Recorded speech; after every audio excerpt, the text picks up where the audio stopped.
Trois rencontres ont eu lieu lundi entre les autorités sénégalaises et le Fonds monétaire international autour de la table.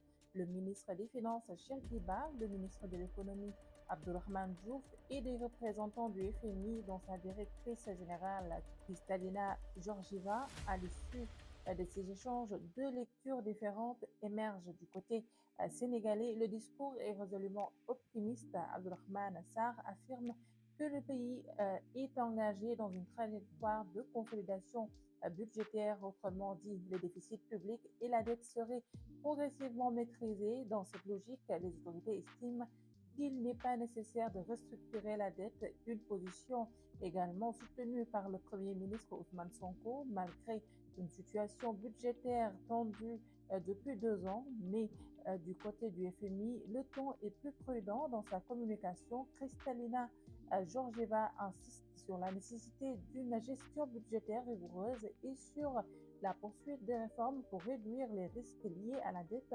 Aucun engagement concret sur un nouvel accord n'a été évoqué.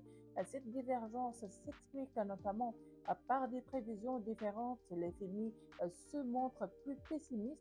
Il anticipe une croissance de 2,2% en 2026, inférieure aux 2,5% attendus par Dakar, et prévoit un déficit budgétaire plus élevé à 6,7% du PIB contre 5,4% selon les autorités sénégalaises.